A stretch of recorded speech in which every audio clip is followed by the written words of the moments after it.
this video to witness one of the most fiercest epic battles in history, which shook the entire universe. Devatas trembled, and the destruction seemed impossible.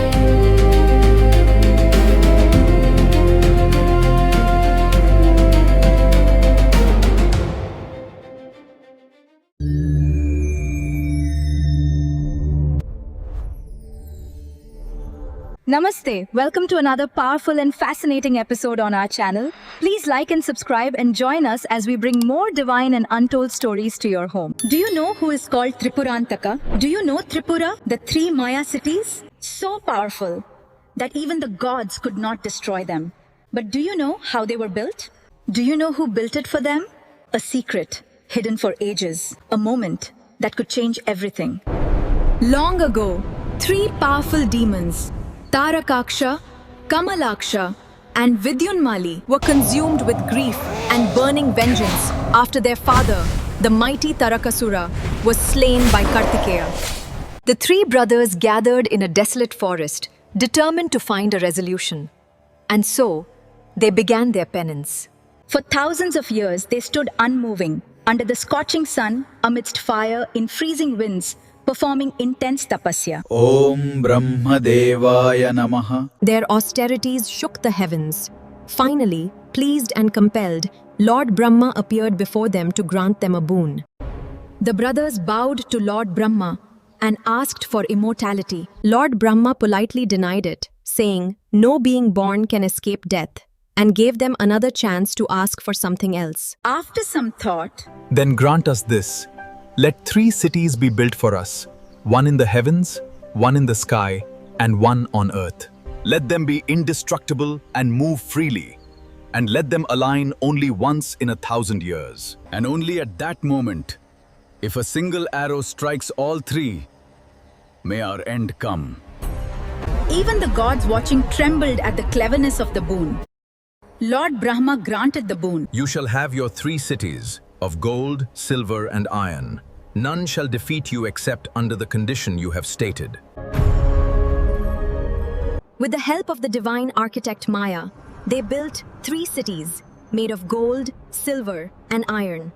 Together, they were called Tripura. The brothers became known as the Tripurasuras. So powerful that even the gods could not destroy them. No weapon could touch them. No god could defeat them. Empowered by near invincibility, they grew arrogant. They ruled without fear. They conquered the 3 worlds, harassed sages, and even challenged the Devatas. Helpless before the invincible Tripurasuras, the Devas, led by Indra, realized that no power could break the boon granted by Lord Brahma. They knew it was nearly impossible to strike a single arrow with such precision and speed, as the moment when the 3 cities aligned would last only for an instant. What could they possibly do next? And when that moment finally arrived, the universe held its breath. But do you know who destroyed them and how? The distressed Devas went to Lord Mahavishnu and told all about the Tripurasuras and pleaded for help. Great Lord, the demons torment us and steal our divine treasures. Lord Mahavishnu, who told them, Only Lord Shiva holds the power to destroy Tripura under the terms of the boon. Depart without delay for Kailasa and seek his help. and so, with hope fading, the gods turned to the one who stands beyond time itself, Mahadeva. And then, he appeared.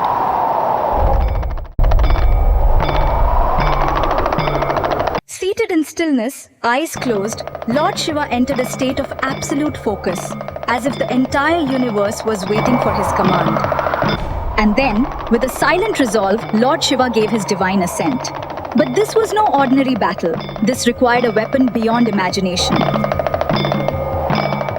So, the gods came together, each offering themselves to become part of a battle, to restore cosmic balance. Surya and Chandra stepped forward, offering themselves to become the wheels of divine motion. With a gentle smile, gave his divine assent. Devi Prithvi stepped forward and offered herself to become the chariot, and in divine surrender, she became the chariot. Then Lord Brahma stepped forward and offered himself to Lord Shiva to become the Sarathi, Mount Meru stepped forward and offered himself to become the divine bow. Vasuki stepped forward, offering himself in devotion to become the sacred string. Lord Vishnu stepped forward, offering himself to Lord Shiva to become the arrow and restore cosmic balance. Agni stepped forward, offering his divine fire to become the blazing tip. Vayu stepped forward, offering his divine force to guide the arrow's path. A weapon, not of destruction, but of cosmic balance. And then, the moment arrived. The three cities began to align, gold, silver, and iron, slowly, perfectly falling into a single line. The entire universe held its breath. And here it comes. Shiva opened his eyes. In that instant, time itself seemed to stop.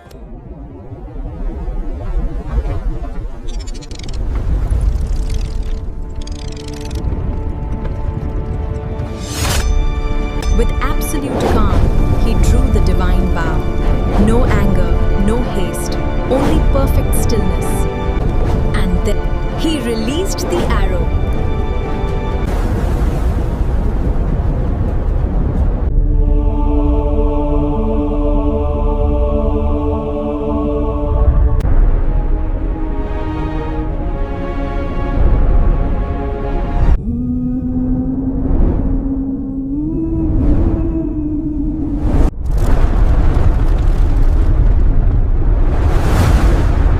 Divine shot pierced through all three cities in one flawless moment.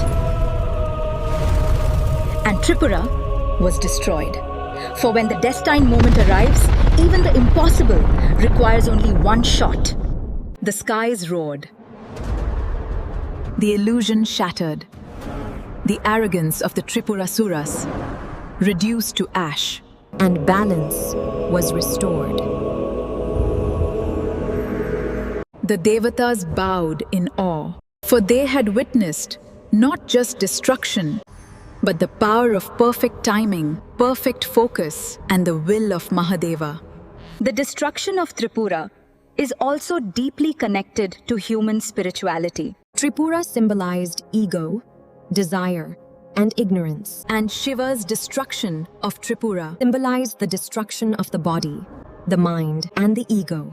And Shiva is the supreme consciousness that destroys illusion and restores truth. That is why Shiva is called Tripurantaka, the destroyer of the three cities, the destroyer of inner darkness. When we surrender with complete faith and place our trust in Lord Shiva, he destroys the illusions that bind us, the fears that cloud our mind, and the ego that separates us from truth. Just as Tripura was reduced to ash, the darkness within us too begins to fade. With his grace, he guides us from confusion to clarity, from ignorance to wisdom, from darkness to light. All we must do is trust, surrender, and let Tripurantaka lead the way. Har Har Mahadev.